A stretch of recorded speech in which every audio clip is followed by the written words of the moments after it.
언제나 24시간 여러분들의 복지를 상담해드리는 복지상담사 양쌤입니다. 정부가 쏜다 민생회복 쿠폰 55만원 받는 꿀팁 정리해드릴게요. 정부가 드디어 본격적으로 지급을 시작한 민생회복 소비 쿠폰에 대해 이야기해보려고 합니다. 요즘 뉴스에서 한 번쯤은 들어보셨을 텐데요. 최대 55만원 현금처럼 쓸 수 있는 소비 쿠폰이 지급된다는 바로 그 내용입니다. 그런데 말이죠. 이걸 신용카드로 받을지 체크카드로 받을지 선불카드가 유리한지 아니면 지역사랑 상품권으로 받을지 헷갈리는 분들 정말 많습니다. 특히 기초생활수급자나 차상위 계층, 고령자분들의 경우 막상 신청하려고 해도 뭘 골라야 손해를 안 보나 고민만 하게 되거든요. 그래서 오늘 영상에서는 각 선택지별 장단점, 어떤 사람에게 어떤 방식이 가장 유리한지, 그리고 다른 사람 대신해서 내주거나 환불했을 때 부정 사용으로 걸린 적이 있는 것까지 여러분의 입장에서 하나하나 짚어드릴게요. 복지24 상담센터 지금 상담 시작합니다. 민생회복 소비 쿠폰, 이게 뭐죠? 우선 이 민생회복 소비 쿠폰은 정부가 경기 살리기 위해 물가 안정과 복지 지원을 한꺼번에 겨냥해서 만든 정책입니다. 1인당 최소 15만원에서 최대 55만원까지 소득과 가구 형태에 따라서 금액이 다르게 지급됩니다. 사용할 수 있는 방법은 4가지 방법이 있는데요. 신용카드 포인트, 체크카드 캐시백, 선불카드, 지역사랑 상품권이 있습니다. 어떤 것이 유리할지 본격적인 비교에 앞서서 여러분들이 가장 많이 질문을 해주셨던 궁금증부터 풀어드릴게요. 초과 금액이 있을 경우 다른 결제 수단과 같이 결제가 가능할까? 가능합니다. 예를 들어서 선불카드에 3만원이 남아있고 총 결제 금액이 5만원일 경우 선불카드로 3만원만 결제하고 나머지 2만원은 현금이나 신용카드로 결제할 수가 있습니다. 단 일부 단말기에서는 자동 분할 결제가 안 돼서 직원에게 직접 나눠서 결제하고 싶다고 말씀을 하셔야 됩니다. 키오스크는 기능이 제한적일 수도 있어요. 두 번째, 여럿이서 각자 따로 낼 수가 있을까요? 네, 가능합니다. 예를 들어서 식당에서 5명이서 10만원어치를 먹었는데 각자 2만원씩 내고 싶을 경우에는 각자 선불카드든 체크카드든 나눠서 결제가 가능합니다. 단말기에 여러 번 나눠서 찍으면 되는데 매장 직원이 번거로워 할 수도 있기 때문에 미리 말씀만 해주시는 게 좋습니다. 세 번째 질문입니다. 다른 사람 물건이나 밥을 대신해서 내줘도 안 걸릴 것 같은데요. 무인 점포에서 사재기했다가 환불받으면 안 걸릴 것 같은데요? 단기적으로는 안 걸릴 수도 있지만 추적 가능성이 매우 높습니다. 왜냐하면 정부는 이 쿠폰을 일종의 보조금 형태로 간주하고 있고요. 사용 내역은 실시간 전자 시스템으로 카드사와 지자체, 행안부에 공유가 되고 있어요. 예를 들어서 이런 행위들은 이상 거래로 탐지가 됩니다. 무인 점포에서 특정 품목을 반복 구매하면 자동 경고가 가게 되어 있습니다. 사용 정지 가능성이 있습니다. 다량 구매 후 동일 점포에서 환불을 반복하게 되면 카드사나 지자체에서 부정 사용 탐지가 됩니다. 다른 사람 카드를 대신 써서 물건을 사고 현금 받기 부정수급 환급으로 행정처분을 받은 사례도 있습니다. 실제 적발 사례를 말씀드릴게요. 과거 지역상품권을 기준으로 2023년 충북 지역사랑 상품권 부정사용자가 146명이 적발이 됐습니다. 총 3억이 환수되고 일부 형사 고발이 됐는데요. 다른 사람 카드를 대신 사용하다가 복지급여 지급 중단 사례도 발생했습니다. 자, 이제 본격적으로 비교를 해드리겠습니다. 어떤 방식이 유리할까요? 신용카드 포인트형이 있는데요. 카드 실적을 채우는 분들께 추천을 드립니다. 신청도 간편하고 사용도 편합니다. 신용카드 포인트로 지급이 되기 때문에 어디든 결제 시 즉시 차감이 됩니다.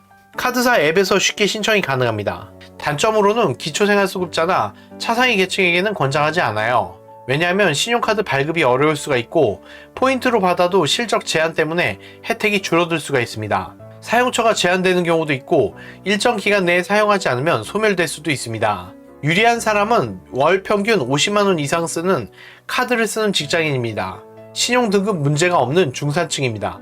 두 번째, 체크카드 캐시백형이 있습니다. 현금처럼 쓰고 나서 다음 달에 현금으로 돌려받는 방식. 체크카드로 평소 결제하시는 분들에게 가장 유리합니다. 예를 들어서 20만원 체크카드를 쓰면 다음 달에 20만원이 통장에 현금처럼 꽂히는 방식이에요. 기초생활수급자나 차상위도 체크카드만 있으면 바로 신청이 가능합니다. 단점이 있습니다. 먼저 본인이 돈을 써야 되니까 선지출에 대한 부담이 있어요. 즉 당장 쓸 돈이 없으면 이용하기가 어렵죠. 사용처가 제한될 수가 있어요. 온라인 쇼핑 일부 제외됩니다. 유리한 사람이 있습니다. 통장에 최소 15만원 정도 여유 자금이 있으신 분이나 기초수급이더라도요, 선지출 가능한 분들은 베스트 선택지가 됩니다. 세 번째, 선불카드형이 있습니다.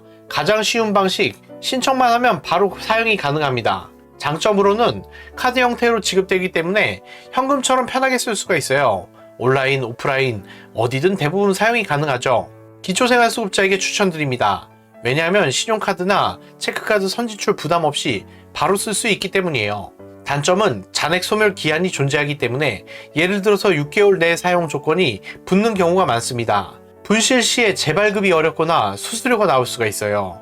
유리한 사람은 기초생활수급자, 차상위 계층, 고령자, 금융취약 계층이 있습니다. 카드나 앱 사용이 어려우신 분들이 될 수 있겠네요. 네 번째, 지역사랑 상품권형이 있습니다. 전통시장, 동네 마트 장보기에 최고죠. 가맹점에서 쓸 수가 있어서 지역 경제도 활성화하고 대부분 음식점, 마트, 병원에서 사용이 가능합니다. 종이형 상품권으로도 가능해서 고령층에게도 인기가 많죠. 일부 지자체에서는 추가로 인센티브 5에서 10%더 얹어주는 것도 있습니다. 단점입니다. 온라인 사용이 거의 불가능해요. 일부 프랜차이즈 매장, 대형마트, 백화점 사용이 제한되기 때문에요. 지역을 벗어나면 사용을 할 수가 없어요. 유리한 사람들입니다. 전통시장 자주 가는, 동네 장터 자주 이용하시는 분들이죠. 고령층, 스마트폰 사용이 어려우신 분들에게 유리합니다. 그래서 뭐가 제일 좋나요? 기초생활수급자 차상위 계층은 선불카드나 지역사랑 상품권을 추천드립니다. 따로 돈 쓸 필요가 없고 바로 지급받아서 바로 쓸 수가 있거든요. 일반 저소득층 직장인, 선지출이 가능하신 분들은요, 체크카드형이나 캐시백이 가장 유리합니다. 카드로 쓰고 현금으로 환급받는 구조니까요, 실질적인 혜택에 체감이 큽니다. 신용카드 많이 쓰는 중산층 이상분들 신용카드 포인트형도 너무 좋습니다. 다만 기초생활수급자나 차상위는 굳이 이쪽으로 가지는 마세요.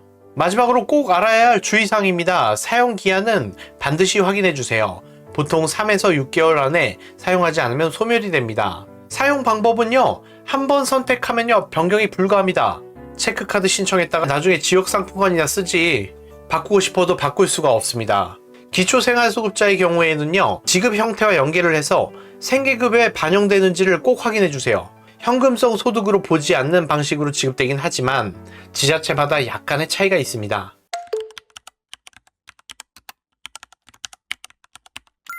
여러분, 민생회복 소비 쿠폰은요, 그냥 1, 2만원이 아니라 최대 55만원의 현금 같은 혜택입니다. 한 번만 잘 신청하면 휴대폰 요금, 병원비, 마트 장보기, 밥값까지 한두 달 정도는 큰 부담 없이 지나갈 수가 있어요. 특히 우리 기초생활수급자 차상위 분들께는요, 이런 혜택 단순한 소비 쿠폰이 아니라 생계에 도움이 되는 기회가 될 수 있습니다. 부디 현명한 선택으로 단 한 푼도 놓치지 말고 꼭 챙기시길 바랍니다. 오늘 영상 도움이 되셨다면 주변 친한 분들에게 이 영상을 공유해주세요. 정부에서 지원받을 수 있는 내용들 하나하나 꼼꼼하게 챙겨보실 수 있는 방법, 신청하지 않으면 못 받는 정부 혜택들, 복지24 상담센터에서 항상 챙겨드릴 테니까요. 오늘 내용 도움이 되셨다면 잊지 말고 구독, 좋아요, 알림 설정 꼭 해주셔서 놓치지 않으셨으면 좋겠습니다. 그럼 다음에도 알찬 정보와 함께 복지 상담으로 찾아뵙도록 하겠습니다. 언제나 24시간 여러분들의 복지를 상담해드리는 복지 상담사 양쌤이었습니다. 시청해주신 여러분 감사합니다.